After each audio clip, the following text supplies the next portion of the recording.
Hello everyone, welcome back to Nainshree classes and this is Nainshree. आशा करती हूँ कि आप सभी लोग अपने घरों में बिल्कुल सुरक्षित होंगे। आज के इस वीडियो में हम कंप्यूटर हार्डवेयर चैप्टर के अंतर्गत आउटपुट डिवाइसेस को पढ़ने वाले हैं और ये हमारा आज का इस चैप्टर का लास्ट टॉपिक होगा।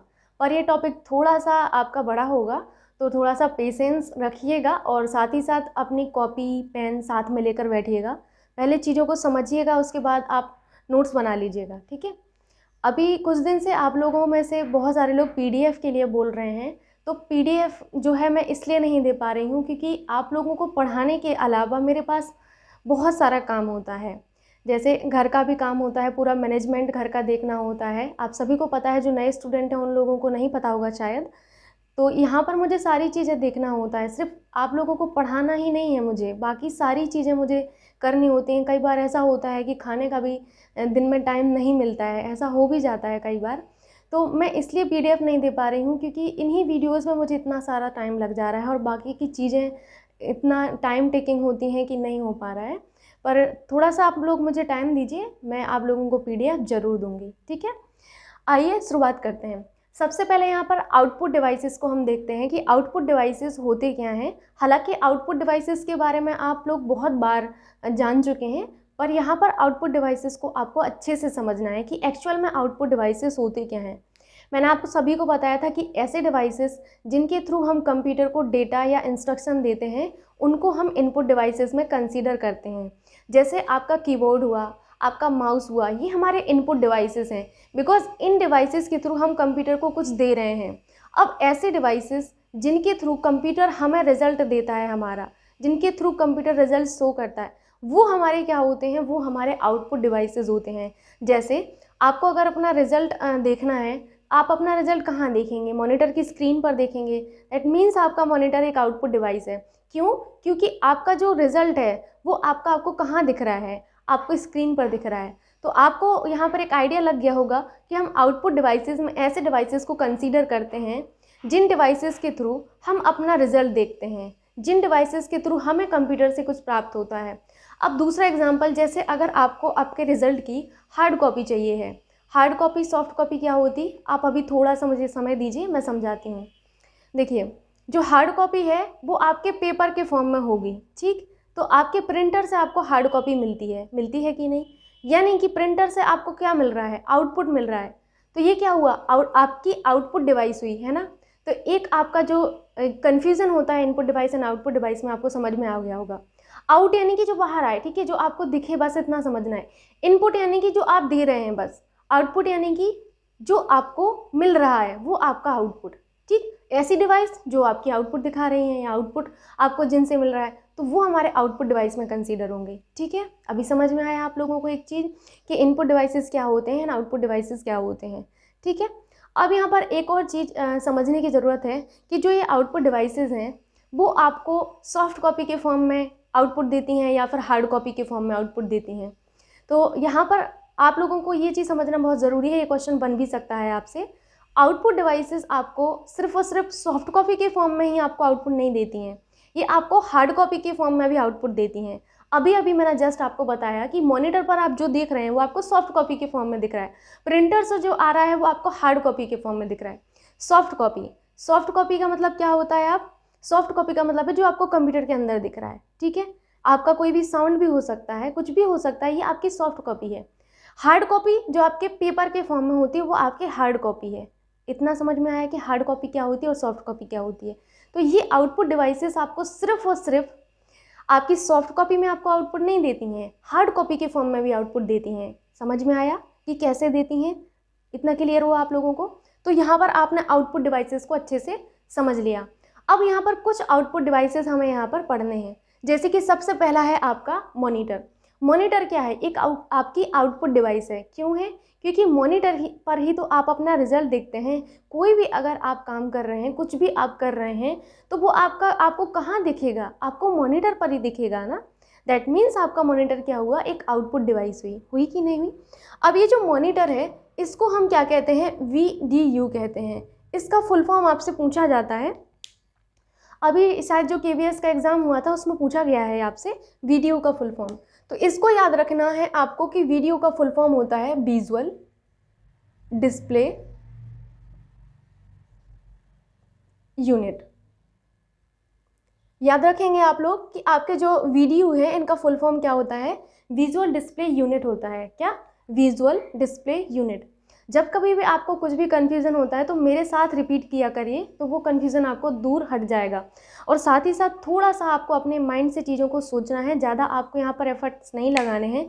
कंप्यूटर एक ऐसा सब्जेक्ट है, एक ऐसा आपका है जो आप इसको इमेजिन करने की ज़रूरत नहीं है, जो आप खुद करके देख सकते हो, जो आप इसको देख सकते हो, आपके सामने है जो चीज़ वो आप देख ही सकते हो। तो कंप्यूटर, आपकी सारी चीज़ें ऐसी हैं कंप्यूटर में जिनको आप अच्छे से देख सकते हैं, चाहे वो कुछ भी हो, है ना। कुछ भी हिडन नहीं है, मेरे कहने का मतलब है कि कुछ भी हिडन नहीं है। दिक्कत वहाँ होती है जहाँ हिडन होती हैं चीज़ें, वहाँ नहीं होती है जहाँ चीज़ें सारी आपको दिख रही हों। ठीक, तो आपका विजुअल डिस्प्ले यूनिट किसका फुल फॉर्म है, वीडियो का। मॉनिटर को हम वीडियो कहते हैं।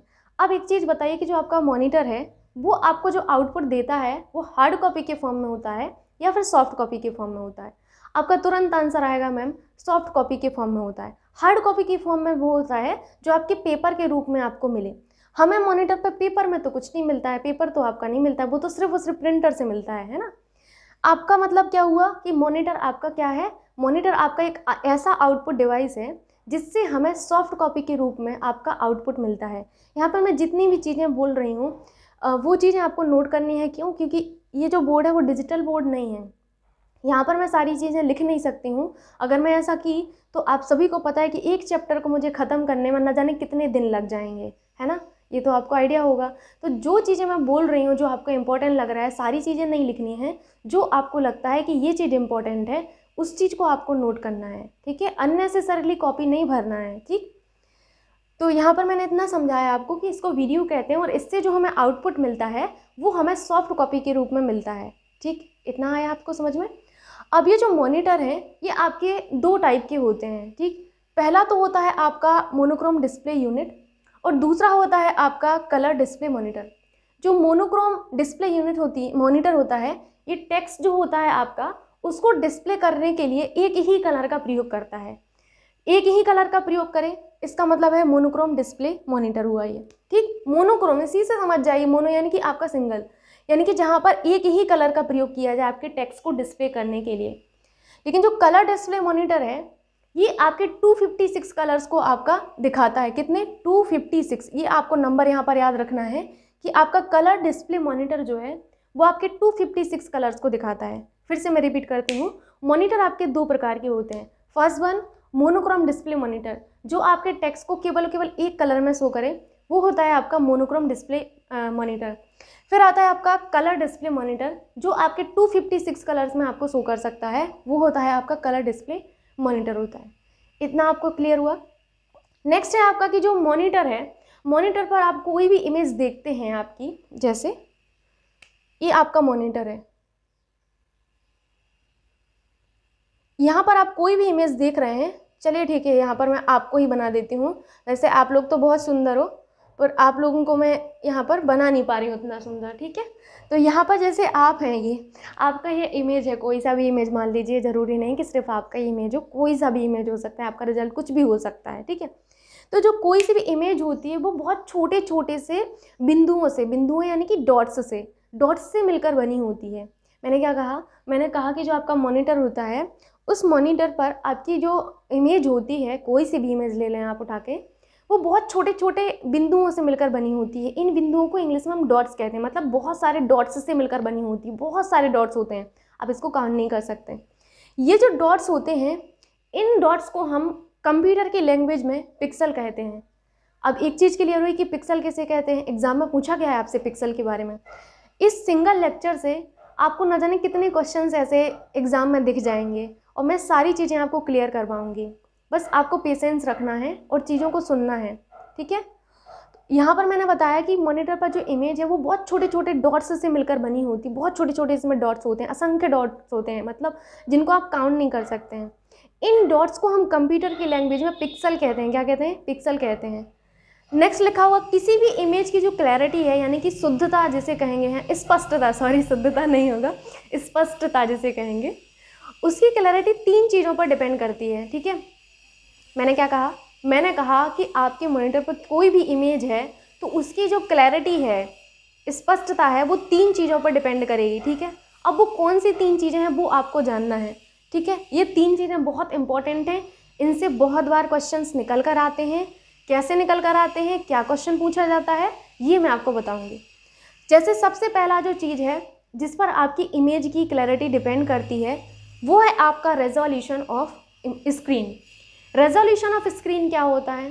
रेजोल्यूशन ऑफ स्क्रीन में आपका काउंट किया जाता है मॉनिटर का रेजोल्यूशन उसके हॉरिजॉन्टल और वर्टिकल जो आपके पिक्सेल्स हैं उनकी संख्या के गुणनफल के बराबर होता है। अब यहाँ पर आपसे कई बार ये पूछा जाता है कि रेजोल्यूशन जो होता है, मॉनिटर का जो रेजोल्यूशन है, आपके हॉरिजॉन्टल और वर्टिकल पिक्सेल्स के जोड़ के बराबर, योग के बराबर होता है, या फिर आपके भागफल के बराबर होता है, या फिर आपके गुणनफल के बराबर होता है। तो इस चीज़ को आपको याद रखना है कि आपके किसी भी मॉनिटर का जो रेजोल्यूशन है वो आपके हॉरिजॉन्टल और जो वर्टिकल पिक्सेल्स होते हैं उनके गुणनफल के बराबर होता है। इस चीज़ को आपको हाईलाइट करना है अपनी कॉपी में, ये रहा, ठीक है। किसके बराबर होता है? गुणनफल के बराबर होता है। फिर से मैं समझाती हूँ, किसी भी मॉनिटर का रेजोल्यूशन जो है उसके हॉरिजॉन्टल और जो वर्टिकल पिक्सेल्स होते हैं उनके गुणनफल के बराबर होता है। समझ आया आप लोगों को? अब यहाँ पर एक चीज़ क्लियर नहीं हुई होगी कि स्क्रीन का जो रेजोल्यूशन है, यानी कि रेजोल्यूशन ऑफ स्क्रीन है, इसका हमारी इमेज से क्या लेना देना। अगर साइड की कोई भी आवाज़ आती है तो आपको वो मैनेज करना है। क्यों? क्योंकि आप सभी को पता है कि आपकी मैम के पास अभी इतने रिसोर्सेस नहीं हैं कि मैं एक ऐसा माइक ले सकूं जिससे पूरी नॉइज़ क्लियर हो जाए। आप सभी को इन चीज़ों को अभी थोड़े दिन मैनेज करना है, और आप सभी का आशीर्वाद रहा तो एक ना एक दिन हमारे पास सब कुछ होगा, है ना। फिर आप लोगों को भी प्रॉब्लम नहीं होगी और मुझे भी नहीं होगी। लेकिन अभी सिर्फ और सिर्फ एक काम है आपका, वो है कि मेरा साथ देना है और अभी चीज़ों को मैनेज करना है, ठीक है। तो मैंने कहा कि जो आपने पढ़ तो लिया है कि भाई ये होता है रेजोल्यूशन ऑफ स्क्रीन, लेकिन इस रेजोल्यूशन ऑफ स्क्रीन का हमारी इमेज से क्या संबंध है? इमेज से इसका क्या संबंध है? तो इमेज से इसका संबंध ये होता है कि किसी भी इमेज का जितना ज़्यादा रेजोल्यूशन होगा उतना ज़्यादा वो आपको क्लियर दिखेगी। कैसे दिखेगी? क्यों? क्योंकि इसमें पिक्सेल्स की संख्या बहुत ज़्यादा होगी। आप लोगों ने पुराने फ़ोन देखे होंगे, पुराने फ़ोन में जब कभी भी आप पिक्चर को जूम करते हैं तो होता क्या था कि वहाँ पर आपकी जो पिक्चर है उसकी क्वालिटी ख़राब हो जाती थी। क्यों हो जाती थी? क्योंकि वो आपको वहाँ पर ब्लर सी दिखने लगती थी। क्यों? क्योंकि वहाँ पर पिक्सेल्स बहुत दूर दूर हैं, है ना। लेकिन हाई रेजोल्यूशन में होता ये है कि जैसे आपका हाई रेजोल्यूशन, मतलब जितना ज़्यादा रेजोल्यूशन होगा ना उतना ज़्यादा वो पिक्चर क्लियर दिखेगी। क्यों? क्योंकि वहाँ पर पिक्सेल्स बहुत पास में होते हैं। पिक्सेल्स जितने पास में होंगे इमेज हमें उतनी ही क्लियर दिखेगी। नए फ़ोन्स में आप देखिए क्या हो रहा है, यही तो हो रहा है ना कि आप पिक्चर को कितना भी जूम कर लीजिए लेकिन पिक्चर आपको बाकायदा क्लियर ही दिखेगी। क्यों दिखेगी? क्योंकि वो आपकी पिक्चर में रेजोल्यूशन हाई है, उस पिक्चर में आपके जो पिक्सेल्स हैं वो बहुत ज़्यादा करीब हैं, बहुत ज़्यादा पास हैं, इस वजह से वो आपको पिक्चर क्लियर दिख रही है। एक चीज़ क्लियर हुई कि कैसे हमारा रेजोल्यूशन ऑफ स्क्रीन का संबंध हमारी इमेज से है। जितना ज़्यादा रेजोल्यूशन होगा उतने ज़्यादा पिक्सल पास होंगे और उतनी ज़्यादा क्लियर हमें इमेज दिखेगी। इतना क्लियर हुआ? मैंने क्या कहा, रिपीट करूँ एक बार? चलिए फिर से करते हैं। मैंने ये बोला है कोई भी इमेज की क्लैरिटी आपके स्क्रीन के रेजोल्यूशन पर डिपेंड करती है। जितना हाई रेजोल्यूशन होगा उतना ज़्यादा पिक्सेल्स पास में होंगे, और जितने ज़्यादा पिक्सेल्स पास में होंगे उतना ही अच्छा आपको इमेज दिखेगा। ठीक, क्लियर हुआ? अब नेक्स्ट आता है आपका डॉट पिच। डॉट पिच क्या होता है? डॉट पिच जो होता है, 2 पिक्सेल्स के आपके जो डायगोनल्स होते हैं, डायगोनल स्पेस के बीच की आपके जो दूरी है उसके बराबर होता है। मतलब डायगोनल स्पेस के बराबर आपका क्या होता है, डॉट पिच जो होती है उसको कहते हैं। ठीक, मैं इसको समझा देती हूँ थोड़ा सा। जैसे ये पिक्सेल्स हैं, ये आपके पिक्सेल्स हैं। अब इन पिक्सेल्स के जो डायगोनल स्पेस है, इन डायगोनल स्पेस को ही हम क्या कहते हैं, डायगोनल स्पेस को ही हम डॉट पिच कहते हैं। अब इस डॉट पिच का जो संबंध है वो हमारा किस तरीके से इमेज से है वो समझना है आपको। डॉट पिच तो आपने जान लिया कि हाँ इसमें लिखा हुआ है कि मैम 2 कलर पिक्सेल्स के विकर्णों के बीच की दूरी को हम डॉट पिच कहते हैं, है ना। यानी कि डायगोनल स्पेस को हम क्या कहते हैं, डॉट पिच कहते हैं। पर ये डॉट पिच हमारा किस तरीके से इमेज की क्लैरिटी से संबंधित है ये समझना है। जितना कम हमारा डायगोनल स्पेस होगा उतना अच्छा हमारा स्क्रीन का रेजोल्यूशन होगा, और जितना अच्छा हमारा रेजोल्यूशन होगा उतना अच्छा हमें इमेज दिखेगी। क्लियर हुआ? अगर जो आपका डायगोनल स्पेस है वो ज़्यादा होगा, देखिए समझिए, डायगोनल स्पेस अगर ज़्यादा है, ओबियस सी बात है भाई कि रेजोल्यूशन आपका कम होगा, आपके जो पिक्सल्स हैं वो दूर होंगे तो हमें इमेज कैसे साफ दिखेगी। पुराने फ़ोन में यही तो प्रॉब्लम हो रही थी ना। क्या प्रॉब्लम थी उसमें कि जब हम स्क्रीन जो इमेज है उसको जूम करते थे तो वो हमें क्लियर नहीं दिखती थी, है ना। तो यही है क्यों, उसमें आपका डॉट स्पेस ज़्यादा था। आपके जो डॉट स्पेस नहीं, आई एम सो सॉरी, जो आपके डायगोनल स्पेस है वो बहुत ज़्यादा था, ठीक। पिक्सल्स के बीच में जो डायगोनल स्पेस है वो बहुत ज़्यादा होने की वजह से ही ऐसा प्रॉब्लम था पहले। लेकिन अब क्या हो रहा है, जो आपकी डायगोनल स्पेस है पिक्सल्स के बीच की वो आपकी कम होती जा रही है, मतलब वो आपकी कम है। कम होती जाने की वजह से जो आपके पिक्सल्स हैं वो पास में होंगे तो रेजोल्यूशन हाई होगा, और हाई होगा तो आपको अच्छा इमेज दिखेगा, ठीक। नेक्स्ट आता है हमारा रिफ्रेश रेट। रिफ्रेश रेट क्या होती है, कोई भी आपका जो मॉनिटर है उसकी जो रिफ्रेश रेट है वो हम हर्ट्ज में मापते हैं। ये भी आपको याद रखना है कि किसी भी आपके मॉनिटर की जो रिफ्रेश रेट है, किस में मापते हैं हम, किसी भी मॉनिटर की रिफ्रेश रेट को हम हमेशा हर्ट्ज में मापते हैं, ठीक है, हर्ट्ज में मापते हैं।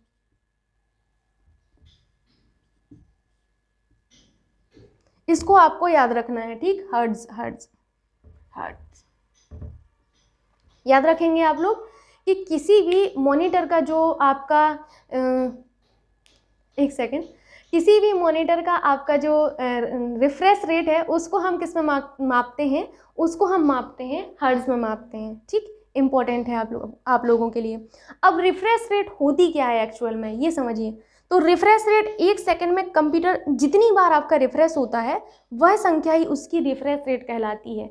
याद रखेंगे कि 1 सेकंड में जितनी बार आपका रिफ्रेश होता है उसी संख्या को हम रिफ्रेश रेट कहते हैं, ठीक, याद रखेंगे आप लोग। अब जितनी ज़्यादा रिफ्रेश रेट होगी उतना अच्छा आपको जो है पिक्चर दिखेगा। तो यहाँ पर आपने तीनों चीज़ों को समझ लिया है कि आपकी ये चीज़ें होती क्या हैं, रेजोल्यूशन ऑफ स्क्रीन क्या होता है, डॉट पिच क्या होती है और रिफ्रेश रेट क्या होती है, और इन तीनों का किस तरीके से पिक्चर की क्लैरिटी से संबंध है वो भी आपने समझ लिया, ठीक। अब यहाँ पर लिखा हुआ है कि कुछ प्रमुख प्रयोग में आने वाले जो मॉनिटर्स हैं वो कुछ इस तरीके से हैं। ये 4 मॉनिटर्स हैं जिनका यूज बेसिकली अभी प्रेजेंट टाइम में हो रहा है, ठीक है। और एक और है आपका 3D, लेकिन ये 4 को जानना बहुत ज़रूरी है, ये आपसे पूछे जाते हैं, ठीक। तो इनको हम 1 बाय 1 डिस्कस करते हैं। सबसे पहले आता है आपका CRT। CRT क्या है, CRT का सबसे पहले तो आप फुल फॉर्म जान लीजिए, ये आपसे एग्जाम में पूछा गया है। CRT जो है इसका फुल फॉर्म होता है कैथोड रे ट्यूब। क्या होता है, कैथोड रे ट्यूब, आपको दिख रहा होगा। बेसिकली ये आपका एक ऐसा मॉनिटर होता है, एक ऐसा आउटपुट डिवाइस है कैथोड रे ट्यूब, जहाँ पर आपको जो है क्या जो इमेज दिखती हैं वो किस फॉर्म में दिखती हैं ये समझना होता है, और कैसे दिखती हैं आपको ये समझना है। यही आपके लिए इम्पॉर्टेंट है कि CRT में जो इमेज है वो हमें कैसे दिखती है, आखिर इसकी वर्किंग क्या है CRT की, ये समझना ज़रूरी है, ठीक। तो इसको हम अच्छे से समझते हैं। देखिए जो CRT है इसमें बेसिकली एक इलेक्ट्रॉन गन होती है। क्वेश्चन ये पूछा जाता है कि आपके इलेक्ट्रॉन गन का जो प्रयोग है, इलेक्ट्रॉन गन, ये जो इलेक्ट्रॉन गन है इस इलेक्ट्रॉन गन का प्रयोग किस में किया जाता है, CRT में, LCD में, LED में या फिर TFT में। याद रखिएगा कि आपका जो इलेक्ट्रॉन गन है इसका प्रयोग हमारे CRT यानी कि कैथोड रे ट्यूब में होता है। याद रखेंगे आप लोग। ये करती क्या है इलेक्ट्रॉन गन, CRT के अंदर जो इलेक्ट्रॉन गन होती है इसका काम ये होता है कि जो हमारा एनालॉग डेटा है इस एनालॉग डेटा को आपके इलेक्ट्रॉन्स में चेंज करती है, परिवर्तित करती है। फिर से सुनिए, मैंने कहा कि जो आपके CRT हैं, CRT में आपका इलेक्ट्रॉन गन होती है, और ये इलेक्ट्रॉन गन का काम क्या होता है, ये इलेक्ट्रॉन गन का काम होता है हमारे एनालॉग डेटा को आपका किस में परिवर्तित करना, इलेक्ट्रॉन्स में परिवर्तित करना, यानी कि चेंज करना। अब ये करेंगे क्या, ये इलेक्ट्रॉन्स करेंगे क्या, ये जो इलेक्ट्रॉन्स हैं जैसे ही आपकी फॉस्फोरस प्लेट होती है, एक क्या होती है, एक फॉस्फोरस प्लेट होती है,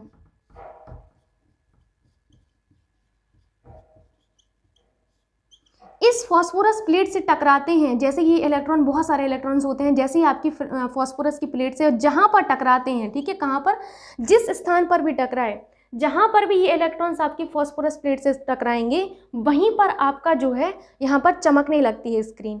मैंने ये कहा है, मैं फिर से समझाती हूँ कि ये जो आपकी इलेक्ट्रॉन गन है, ये इलेक्ट्रॉन गन करती क्या है, ये इलेक्ट्रॉन गन का काम होता है कि हमारे एनालॉग डेटा को इलेक्ट्रॉन्स में चेंज करती है।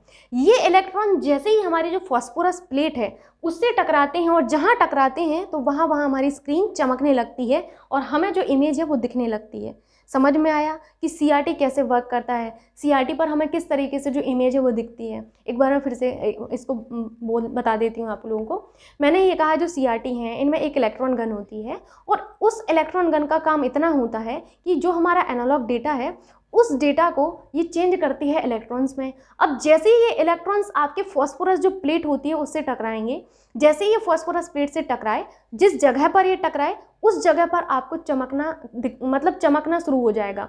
जहाँ जहाँ ये चमकेगी वहाँ वहाँ आपको फिर आपको इमेज दिखाई शुरू देने लगेगी। ठीक, तो इसका काम यही होता है कि आपकी जो बेसिकली इलेक्ट्रॉन गन होती है ये आपका मेन रोल प्ले करती है यहाँ पर। ठीक, और इस तरीके से आपको इमेज दिख जाती है। नेक्स्ट आता है आपका LCD यानी कि लिक्विड क्रिस्टल डिस्प्ले। LCD किस तरीके से वर्क करती है? देखिए, LCD का यूज़ कहाँ कहाँ होता है आप सभी को पता है कि जो आपकी डिजिटल वॉचेस होती हैं उनमें हमारा LCD का प्रयोग होता है, और आपके जो पर्सनल कंप्यूटर्स हैं उनमें होता है, लैपटॉप, नोटबुक, इन सब में आपका बेसिकली यूज़ होता है LCD का। जो LCD है इनमें आपकी 2 प्लेट्स होती हैं। इसको हटा दूं?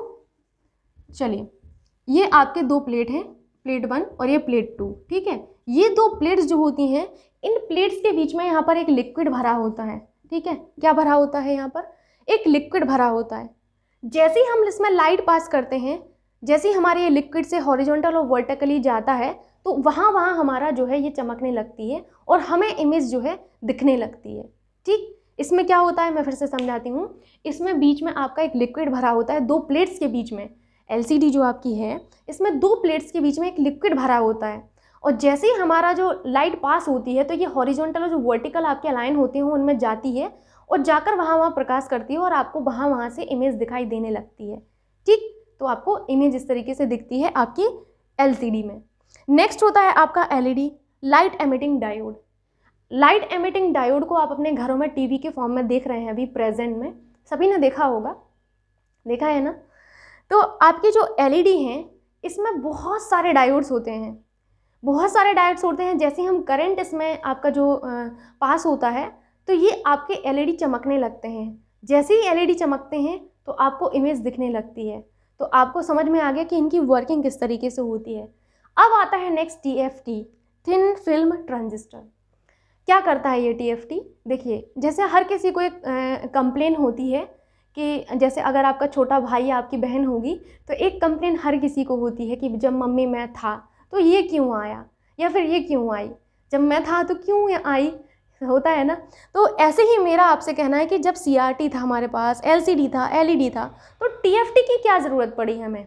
आखिर ऐसा क्या है TFT में स्पेशल जिस वजह से TFT आया? जब हमारे पास 3 ऑलरेडी थे ही तो क्यों आया TFT? तो कुछ तो अलग होगा ना TFT में। TFT की वर्किंग आपको नहीं समझनी है बिकॉज ये आपके कोर्स से एकदम अलग ही हो जाएगा, है ना? तो आपको बस इतना समझना है कि TFT में ऐसा क्या स्पेशल है।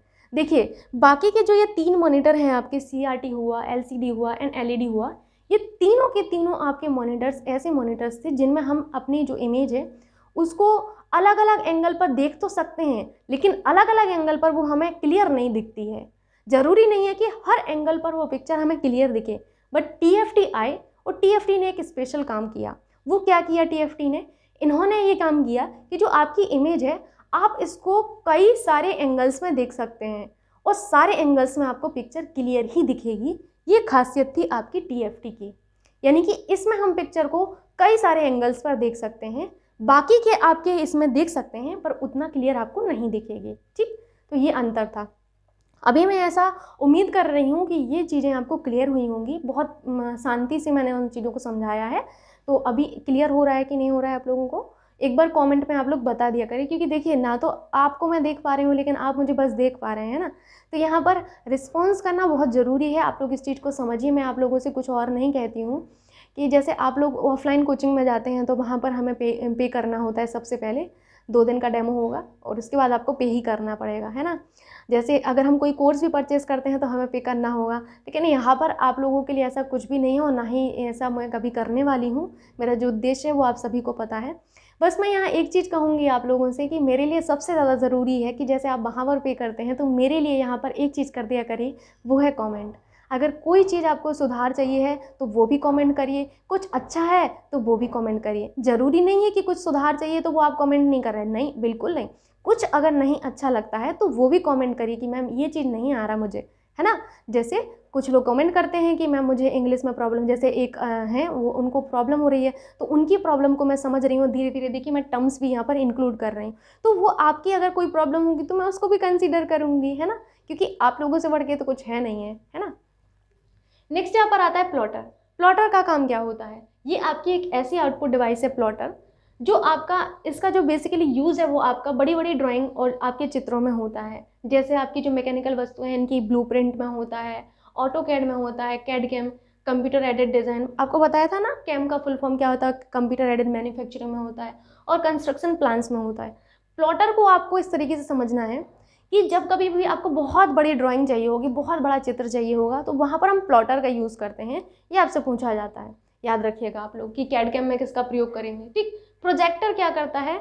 कॉलेज सभी लोग गए होंगे और कभी ना कभी आप सभी लोगों ने प्रोजेक्टर देखा होगा, आई थिंक देखा ही होगा। अगर नहीं देखा है तो आप यहाँ पर देखिए, सारी इमेज तो आपको दिखती ही हैं, तो आप देख लिया करिए।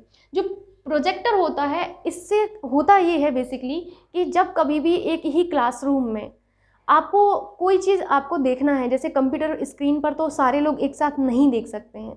अब इतने सारे बच्चों को, स्टूडेंट को एक साथ अगर कोई चीज़ दिखाना है, कोई काम करवाना है, तो आपको क्या करना होगा? कोई चीज़ बेसिकली दिखाना है ना। वर्क तो बेसिकली जो एक पर्सन है वही करता है, बाकी स्टूडेंट, बाकी जो लोग होते हैं वो सिर्फ देख सकते हैं। तो वहाँ पर हम जो है आपका इसका प्रयोग करते हैं प्रोजेक्टर का, ताकि यहाँ पर बहुत सारे लोग एक बार में वो चीज़ें देख सकें जो कंप्यूटर में हो रही हैं। कंप्यूटर में जो भी काम हो रहा है उसको आप एक बड़ी सी स्क्रीन पर देख सकें और काफ़ी सारे लोग इसको देख सकते हैं एक साथ। कंप्यूटर में तो एक साथ नहीं देख सकते, बहुत से वो 2 लोग देख लेंगे। एक को अगर हमें ऐसे कह देंगे भाई तुम ऊपर से देख लो, तो 3 लोग हो जाएंगे, 4 लोग हो सकते हैं, मैक्सिमम 5 हो सकते हैं, बट इससे ज़्यादा तो नहीं हो सकते हैं ना। लेकिन इसी प्रॉब्लम को सॉल्व करने के लिए हमारा इंट्रोड्यूस होता है प्रोजेक्टर। प्रोजेक्टर का काम ही यही है कि यहाँ पर बहुत सारे लोग एक साथ आपका जो कंप्यूटर पे जो भी एक्शन परफॉर्म हो रहा है उसको देख सकते हैं, ठीक। तो इसको तो आप सभी ने देखा होगा। ये प्रोजेक्टर जो होता है बेसिकली 2 टाइप का होता है, पहला होता है एलसीडी प्रोजेक्टर एंड दूसरा होता है आपका डीएलपी प्रोजेक्टर। स्पीकर आप सभी ने देखा होगा अपनी लाइफ में। स्पीकर क्या है? एक आउटपुट डिवाइस है। कैसे आउटपुट डिवाइस? क्योंकि इससे आपको जो है क्या आवाज़ सुनाई दे रही है, इसलिए ये आपका आउटपुट डिवाइस है। नेक्स्ट होता है आपका हेडफोन्स। हेडफोन्स भी आपके आउटपुट डिवाइस है, ठीक। तो ये आपसे पूछा जाता है कि इनमें से कौन सा आपका आउटपुट डिवाइस है, और अगर आपका आउटपुट डिवाइस है तो इसकी वर्किंग भी आपसे पूछ ली जाती है कभी कभी, ठीक। तो ये चीज़ें आपने समझ ली हैं। अब हमें एक जो आउटपुट डिवाइस जो बहुत इंपॉर्टेंट है वो है आपकी प्रिंटर, और उसको बहुत अच्छे से पढ़ना है। तो अभी तैयार रहिए उसको पढ़ने के लिए, ठीक।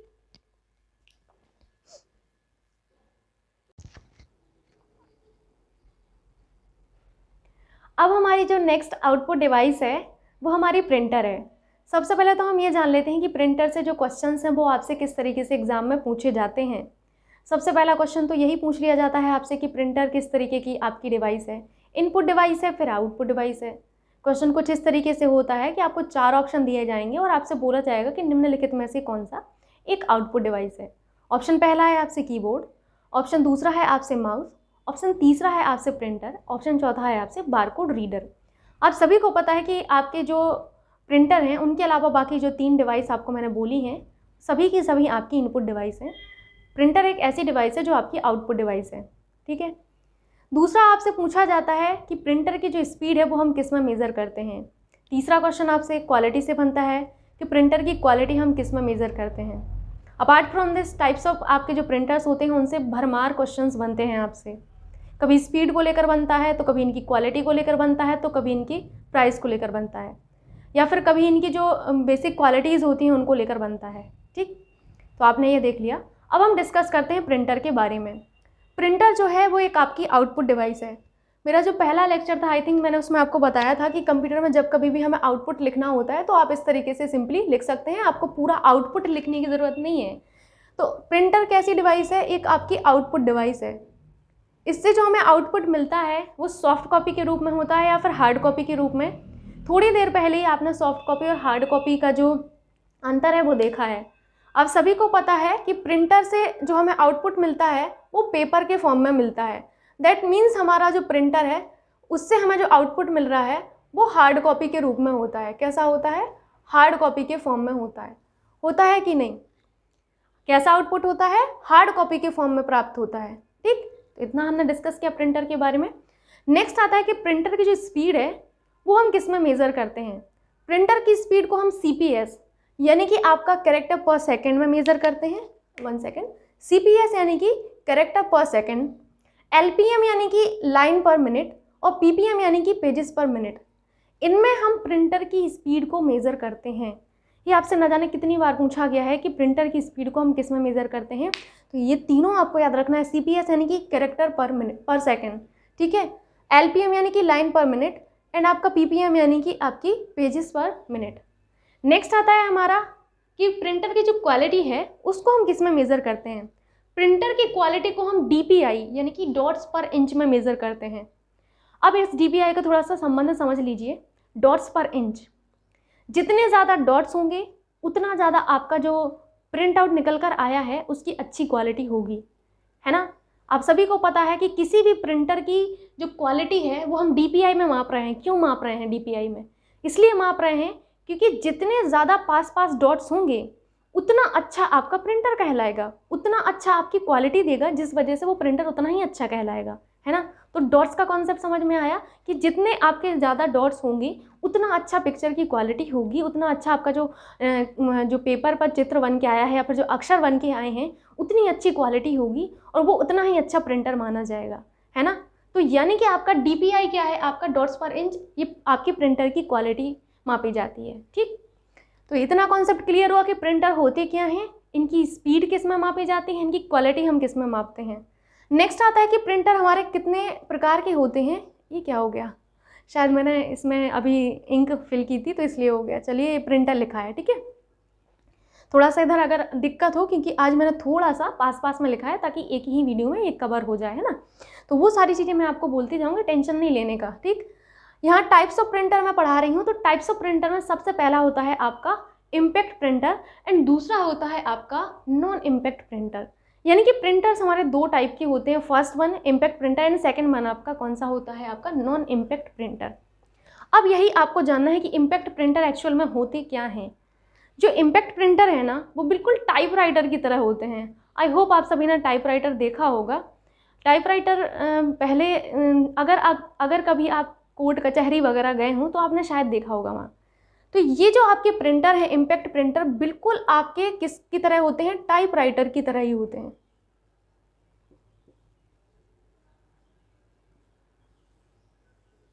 ठीक, कैसे होते हैं? टाइपराइटर की तरह ही होते हैं। इनमें होता क्या है? इम्पैक्ट जो प्रिंटर है इनमें आपके हैमर्स होते हैं। क्या होते हैं? हैमर्स होते हैं। ठीक, छोटे छोटे से इसमें डॉट्स या हैमर्स लगे होते हैं। अब ये छोटे छोटे से जो डॉट्स या हैमर्स हैं इन पर अक्षर होते हैं। अब जैसे ही आपका प्रेशर पड़ता है तो ये अक्षर आपके प्रिंट होते हैं और आपकी जो इमेज है या फिर आपके जो अक्षर हैं वो प्रिंट हो जाते हैं। यानी कि आपको एक चीज़ समझ में आई कि जो इम्पैक्ट प्रिंटर हैं इनमें छोटे छोटे से डॉट्स या फिर हैमर्स होते हैं, उन पर आपके अक्षर चिपके होते हैं। जैसे ही इन पर प्रेशर पड़ता है, प्रेशर पड़ा नहीं कि आपका अक्षर या जो आपका जो होगा वो प्रिंट हो जाएगा। ठीक, समझ में आया इतना आप लोगों को? अब यहाँ पर जो आपके इम्पैक्ट प्रिंटर हैं वो आपके बेसिकली 4 प्रकार के होते हैं। First one dot matrix and second one आपका डेजी व्हील, थर्ड वन आपका होता है line printer and fourth one होता है आपका ट्रम प्रिंटर। एग्जाम में यही पूछा जाता है कि निम्नलिखित में से कौन सा इम्पैक्ट प्रिंटर है। फर्स्ट वन आपसे ऑप्शन है डॉट मैट्रिक्स, सेकंड वन आपसे ऑप्शन है daisy wheel and third one option है line printer and fourth one आपसे ऑप्शन दे दिया गया इलेक्ट्रोस्टैटिक प्रिंटर। ध्यान रखिएगा कि बाकी जो 3 बोले हैं मैंने, डेजी व्हील, डॉट मैट्रिक्स और आपका लाइन प्रिंटर, ये सभी हमारे इम्पैक्ट की कैटेगरी में आते हैं और आपका इलेक्ट्रोस्टैटिक किस में आता है? नॉन इम्पैक्ट की कैटेगरी में आता है। ये अभी सामने है इसलिए आप बता ले रहे हैं, लेकिन अभी जब आप इसको बार बार मेरे साथ रिपीट करेंगे, इतनी बार पढ़ेंगे, तो मुझे नहीं लग रहा कि इतना कन्फ्यूज़न होगा कि कौन सा इम्पैक्ट है एंड कौन सा नॉन इम्पैक्ट है ना। ये क्वेश्चन पूछा जाता है कई बार। अब यहाँ पर जो सबसे पहला प्रिंटर है वो हमारा डॉट मैट्रिक्स प्रिंटर है। सबसे पहले हमें इसको ही पढ़ना है। डॉट मैट्रिक्स जो प्रिंटर है वो एक बार में एक ही कैरेक्टर को आपका टाइप करता है। सबसे पहला तो आपको यही याद रखना है कि ये जो डॉट मैट्रिक्स प्रिंटर है वो एक बार में एक ही कैरेक्टर को आपका टाइप करेगा। अब जब एक बार में एक कैरेक्टर को टाइप करेगा तो यहाँ दिमाग क्या लगाना, पता ही चल गया है कि स्पीड तो इनकी भाई साहब बहुत ही मतलब स्लो ही होगी, है ना। क्यों? क्योंकि एक बार में एक कैरेक्टर टाइप कर रहा है तो कितना टाइम इसको लगेगा, है ना। एक बार में अगर एक अक्षर भी, एक पूरा आपका वर्ड टाइप करता तो मैं मान लेती, एक बार में पूरी लाइन टाइप करता तो मैं मान लेती, लेकिन ये तो एक बार में एक कैरेक्टर टाइप कर रहे हैं, सिंगल कैरेक्टर टाइप कर रहे हैं, तो इस वजह से इनकी स्पीड क्या होगी, स्लो होगी। आप सभी को पता है कि टाइपराइटर की कैटेगरी में आते हैं आपके डॉट मैट्रिक्स प्रिंटर। तो इनकी जो बेसिकली देखा जाए कि ये आपके कैसे होते हैं, तो ये नॉइजी होते हैं, ये नॉइज़ प्रोड्यूस करते हैं। ये चीज़ आपको याद रखना है कि डॉट मैट्रिक्स जो प्रिंटर हैं वो नॉइज़ प्रोड्यूस करते हैं। ओके, अब यहाँ पर आपको देखना है कि किस तरीके से ये आपके अक्षर को प्रिंट करते हैं। ठीक, तो यहाँ पर होता बेसिकली ये है कि इनमें जो पिन होती हैं, पिन की रो होती हैं। रो को समझ लीजिए, जैसे ये आपका कॉलम होता है, इस तरीके से ये कॉलम है, ठीक है, ये आपकी रो है। इस रो में आपकी जो है छोटी छोटी सी पिन होती हैं। ठीक, ये पिन है आपकी, ये आपका कॉलम कहलाता है और ये आपकी रो कहलाती है। ठीक, इसमें क्या होती हैं, छोटी छोटी सी पिन होती हैं जो कागज के ऊपरी सिरे पर रिबन पर प्रहार करती हैं। प्रहार करने का मतलब है कि एक तरीके से फोर्स डालती हैं। देखिए, एक चीज़ बताइए कि कोई भी चीज़ प्रिंट कैसे होगी, कुछ तो फोर्स लगाना होगा ना, कैसे प्रिंट होगा। मशीन के अंदर कुछ तो ऐसा होगा जो फोर्स डालता होगा उन अक्षरों पर। उन अक्षरों पर जब हम फोर्स डालेंगे तब वो अक्षर प्रिंट होगा। अगर हमें नई सिर्फ प्रिंट करना है तो सबसे पहले हमें एन वाले अक्षर पर फोर्स डालना होगा। अगर हम फोर्स नहीं डालेंगे तो प्रिंट नहीं होगा। हमें ए टाइप करना है तो हमें ए पर फोर्स डालना होगा, तब जाके हमारा ए टाइप होगा, अदरवाइज़ वो नहीं होगा। तो वही फोर्स डालने का काम ये जो पिन है ना, वो हमारे कागज़ के ऊपरी सिरे पर रिबन पर प्रहार करती हैं, यानी कि फोर्स डालती हैं रिबन पर। तो क्या होता है कि डॉट्स का एक जो समूह है वो मैट्रिक्स के रूप में कागज़ पर पड़ता है। क्या होगा कि जो डॉट्स का जो एक तरीके से समूह होता है वो क्या करता है कि आपके कागज़ के एक समूह पर मैट्रिक्स के रूप में आपका क्या हो जाता है, कागज़ पर पड़ता है। और जैसे ही वो पड़ेगा तो आपका चित्र या जो आपका इमेज जो होती है या फिर जो आपके अक्षर हैं वो प्रिंट हो जाते हैं। तो ये कॉन्सेप्ट बड़ा ही सिंपल था कि कैसे टाइप होता है, क्योंकि मैंने आपको ये बताया कि अगर जैसे आपको कोई भी अक्षर टाइप करना है तो आपके पास कुछ तो फोर्स करना पड़ेगा ना, तब ना जाके वो टाइप होगा। विदाउट फोर्स तो कैसे टाइप होगा। तो उसका कॉन्सेप्ट यही होता है कि इनमें पिन की रो होती है और जो आपके कागज़ के ऊपरी सिरे पर आपकी जो रिबन है इस पर फोर्स डालती है। इतना समझ लिया तो बाकी की कहानी आपकी सब में कॉमन रहेगी। ठीक है, समझ गए। नेक्स्ट होता है आपका डेजी व्हील प्रिंटर। ठीक है, डॉट मैट्रिक्स जो प्रिंटर हैं इनको पिन प्रिंटर भी कहते हैं। यहाँ पर इंक्लूड कर लीजिएगा, मैं शायद लिखना भूल गई इसको। इनको हम क्या कहते हैं, पिन प्रिंटर भी कहते हैं। ठीक है, पिन प्रिंटर।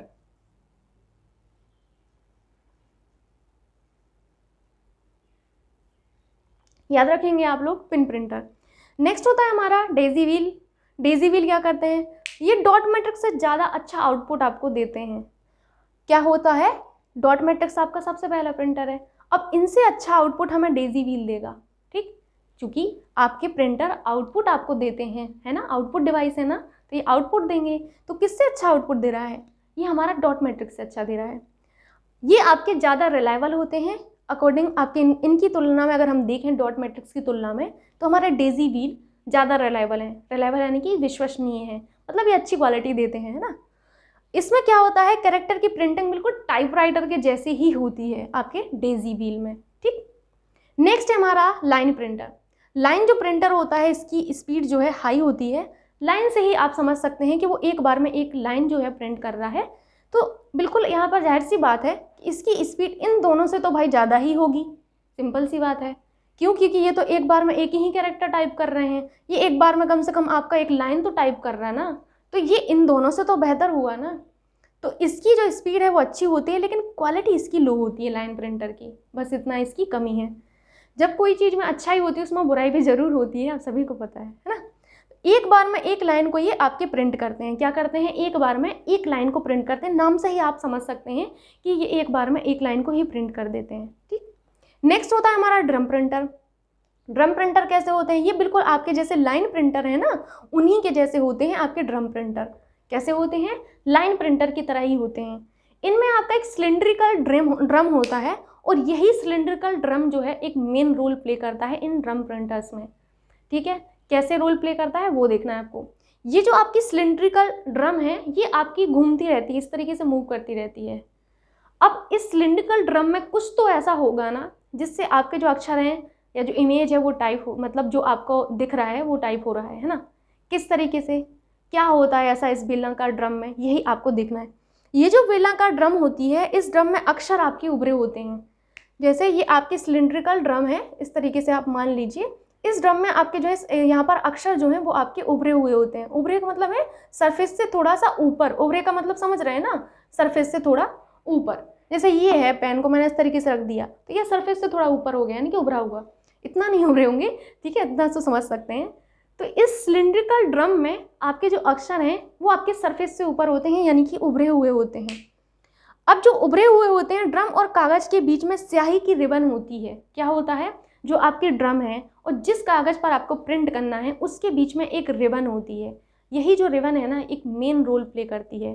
ठीक, मेन रोल प्ले करने का काम यहाँ पर रिबन का ही होता है आपके इसके बेलनाकार ड्रम के घूमने के बाद। क्यों? क्योंकि ये जो ड्रम होती है जैसे ही हमारा कागज़ के संपर्क में आता है तो हमारा जो रिबन है इस पर फोर्स पड़ता है, और जैसे ही फोर्स पड़ता है तो हमारे अक्षर जो हैं वो टाइप हो जाते हैं। ठीक, नेक्स्ट होता है हमारा इंकजेट प्रिंटर। इंकजेट प्रिंटर क्या करता है? इंकजेट प्रिंटर की सबसे पहले तो स्पीड जान लीजिए कि इसकी जो स्पीड है वो 1 से 4 पेजेस पर मिनट होती है। स्पीड क्या होती है इंकजेट प्रिंटर की? 1 से 4 मिनट होती है। ठीक, और इनमें जो क्वालिटी होती है बेसिकली वो आपकी हाई होती है, यानी कि इन प्रिंटर्स की क्वालिटी कैसी होती है? आपकी हाई होती है इंकजेट प्रिंटर की। पहले मुझे एक चीज़ समझा देनी चाहिए थी, उसके बाद मुझे आगे बढ़ना चाहिए था, वो है आपका नॉन इम्पैक्ट प्रिंटर के बारे में। ठीक, कि नॉन इम्पैक्ट प्रिंटर क्या होते हैं, उसके बाद आप अगर ये जानेंगे ना इंकजेट प्रिंटर तो फिर इसकी कॉमन क्वालिटीज इसमें आ जाएंगी। सिंपल सी बात है ना। देखिए, नॉन इम्पैक्ट प्रिंटर ये कैसे होते हैं? इनमें बेसिकली एक टेक्निक का प्रयोग किया जाता है जो कि है आपकी इलेक्ट्रोकेमिकल टेक्निक और आपकी इंकजेट टेक्निक। ये एक टेक्निक है जो बेसिकली नॉन इम्पैक्ट प्रिंटर में आपकी यूज़ की जाती है। ठीक, इस टेक्निक को आपको याद रखना है। नॉन इम्पैक्ट जो प्रिंटर हैं वो आपके इम्पैक्ट प्रिंटर की तुलना में कॉस्टली होते हैं। क्यों? क्योंकि ये इन प्रिंटर की तुलना में क्वालिटी अच्छी देते हैं। तो एक चीज़ आपको समझ में आ गई कि अगर कभी भी inkjet printer, thermal printer, laser printer, electromagnetic printer और इलेक्ट्रोस्टैटिक की क्वालिटी पूछी जाए, ऑब्वियस सी बात है कि इनकी तुलना में तो हाई ही होगी। क्यों? क्योंकि ये नॉन इम्पैक्ट प्रिंटर के टाइप है ना। तो इस चीज़ को आप समझ गए कि ये नॉन इम्पैक्ट प्रिंटर के टाइप हैं, तो यहाँ पर क्वालिटी आपकी कैसी होगी? हाई होगी।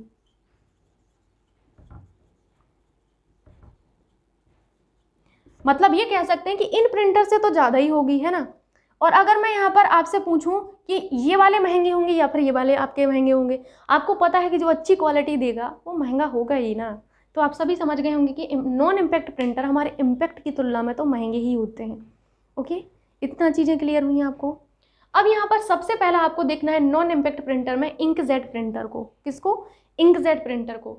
तो इंकजेट जो प्रिंटर है इनकी स्पीड 1 to 4 पेजेस पर मिनट होती है, क्वालिटी इनकी हाई होती है और इनमें प्रिंटिंग के लिए हमें A4 पेज का प्रयोग करते हैं। इनमें छोटे छोटे से आपके जो हैं डॉट्स होते हैं और उन्हीं डॉट्स से आपकी जो है प्रिंट होता है। इसमें A4 साइज़ के जो पेज हैं उनका प्रयोग होता है। थर्मल जो प्रिंटर है इनमें बेसिकली हीट का प्रयोग किया जाता है। किसका? हीट का प्रयोग किया जाता है।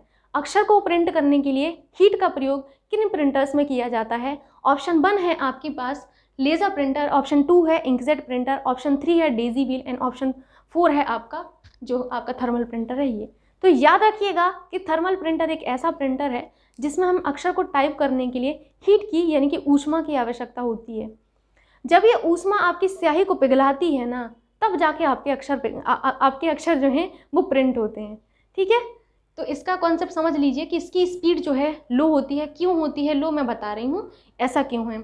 ऐसा इसलिए है कि जब यहाँ पर देखिए हीट का यूज़ किया जाएगा, हीट का यूज़ होगा, हीट आएगी तब जाके आपकी स्याही जो है पिघलेगी। इंक, स्याही मतलब इंक पिघलेगी, तब जाके आपका आगे का काम होगा। इस वजह से इनकी स्पीड थोड़ी सी स्लो होती है। ठीक है, आप ये कह सकते हैं, स्लो लिखना चाहिए मुझे।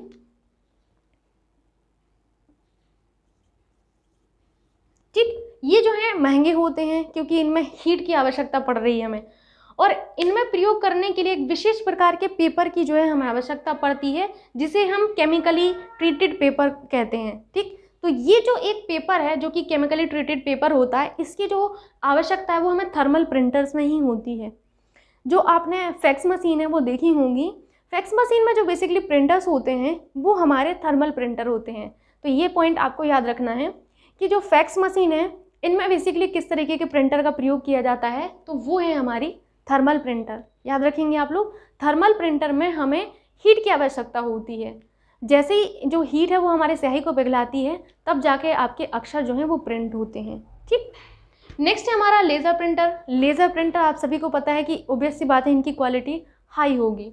ठीक, ये कंप्यूटर में जैसे आपका जो डेटा भेजा जाता है, लेज़र किरणों की सहायता से ड्रम पर आपका एक चार्ज जो है उसको प्रोड्यूस करते हैं, जिसमें आपका एक टोनर होता है। ठीक, टोनर जो होता है जो चार्ज के कारण ड्रम पर चिपक जाता है। जो चार्ज पड़ता है तो वो ड्रम पर चिपकेगा। ड्रम पर चिपकने के बाद होता क्या है कि आपका ड्रम घूमता है और इसके नीचे कागज़ आपका निकलता है, तो आपके जो इमेज है या फिर जो अक्षर हैं वो आपके बन जाते हैं, इनका निर्माण हो जाता है। ठीक, तो लेज़र आपके जो प्रिंटर है बेसिकली इनमें चार्ज जो है इसका यूज़ होता है। जो चार्ज है आपका वो एक टोनर की वजह से एक संपर्क में आता है और फिर आपकी जो है प्रिंटिंग का काम होता है। ठीक, नेक्स्ट है आपका इलेक्ट्रोमैग्नेटिक प्रिंटर। इलेक्ट्रोमैग्नेटिक प्रिंटर इनके बाद आए, सिंपल सी बात है कि इलेक्ट्रोमैग्नेटिक जो प्रिंटर है इनकी स्पीड बहुत ही अच्छी होती है। इन सबसे देखा जाए तो इन सबसे अच्छी स्पीड हम यहाँ पर देखें तो इनकी बहुत ही अच्छी स्पीड होती है। स्पीड अच्छी होगी तो ऑब्वियस सी बात है महंगे होंगे ही होंगे। ये जो प्रिंटर्स हैं पेज प्रिंटर की श्रेणी में आते हैं। इसको याद रखना है कि इलेक्ट्रोमैग्नेटिक जो प्रिंटर हैं, 1 सेकेंड, इनको हम पेज प्रिंटर की कैटेगरी में रखते हैं। पेज प्रिंटर क्या होते हैं?